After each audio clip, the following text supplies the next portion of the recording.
அடடா! இவ்வளவு நாள் இது தெரியாமலா போச்சு. இது தெரியாமலையா வெள்ளைப்பூட சட்னி, சாம்பார், குழம்புல நான் சேர்த்துக்கிட்டு இருந்தேன். உங்க பசங்களுக்கு இருமல், சளி இருந்துச்சு அப்படின்னா, ரொம்ப தொல்லையா இருந்துச்சு அப்படின்னா, வெள்ளைப்பூட வந்து இந்த மாதிரி சுட்டு குடுங்க.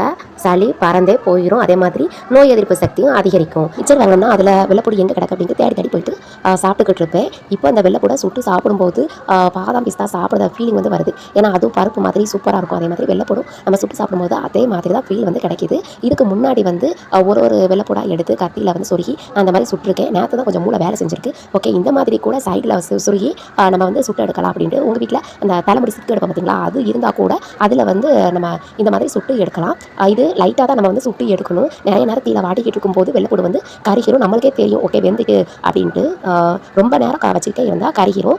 பார்த்தா கருகாத மாதிரி தான் இருக்கும். ஆனால் ஒரு நிமிஷத்துல நம்ம வந்து வெந்து அதை எடுத்துடலாம். அப்போ தான் சாப்பிட்றதுக்கு ஈஸியாக இருக்கும். அந்த தோலை உரிச்சு அதில் உள்ள பருப்பை வந்து சாப்பிட்றதுக்கு சூப்பராக இருக்கும். இந்த வெள்ளைப்பூட சுட்டு சாப்பிட்டாலும் இல்லைனா பாலில் போட்டு காய்ச்சி குடித்தாலும் ரொம்பவே நம்மளுக்கு ஹெல்த் பெனிஃபிட்ஸ் வந்து கொடுக்கும்.